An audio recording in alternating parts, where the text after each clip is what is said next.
In this video, I'm going to show you an easy way to factorize quadratic expressions and why it works. To factorize a quadratic means to rewrite it as the product of two linear expressions.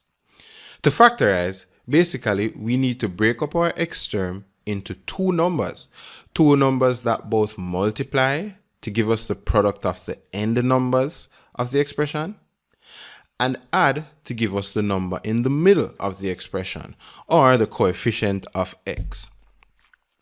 Once we find those two numbers, then we'll be able to factorize into those two linear expressions that we need.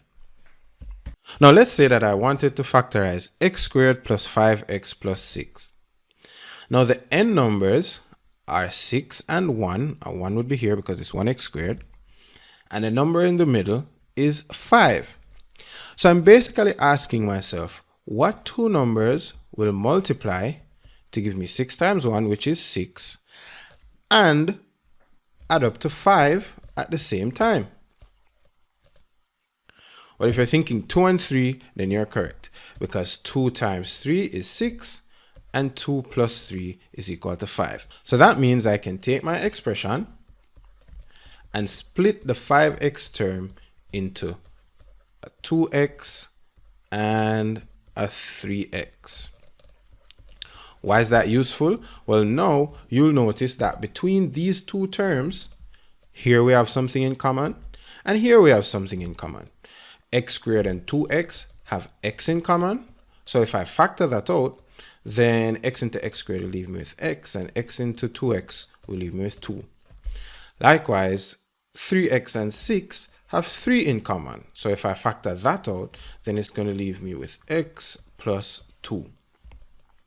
Now both of them have the same factor, so I can combine the outside terms to get x plus 3 times x plus 2. Now, why does it work? Why is it able to give me back my two linear expressions? Well, if we look at it, if we kind of try and work it backwards, right? Let's say that we were expanding x plus 3 times x plus 2. Then that means I'd multiply x times x, which is x squared. And then I'd multiply x by 2, which is 2x. And then 3 by x, which is 3x. And finally, the constants, 3 times 2. So these two same numbers, these two constants from my expression, are what I used to multiply the x terms, which, since they're like terms, they'd eventually combine to give me that 5x. And I multiplied them to get the constant that I needed, which was 6. So because they're the two same numbers in the expression, we realize that pattern. So that means that if we have an expression already completed, we will be able to factorize by asking ourselves, what were those two numbers? That's the main idea behind finding these two numbers. So if I wanted to factorize something else, let's say I wanted to factorize 2x squared minus 3x minus 2, then I'm going to ask myself, what two numbers will multiply to give me the product of the n numbers, which are 2 times minus 2, which is negative 4, and add to give me negative 3. Can you figure those two numbers out?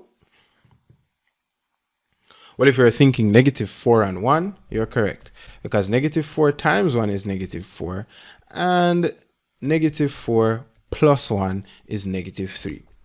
So I can take my expression, split my negative 3x term into negative 4x and plus x, okay? And now I can factorize both of these sides. So if I'm factoring here, 2x is common to both terms, and if I factor that out, 2x into 2x squared is x, 2x into negative 4x is negative 2, and a common factor between x and minus 2 would be 1, because we can't think of any higher than that. So if I factor 1 out, it's going to leave me with still x minus 2. And now, because both of these are the same, we can combine the outside terms to get 2x plus 1 times x to factorize a quadratic expression.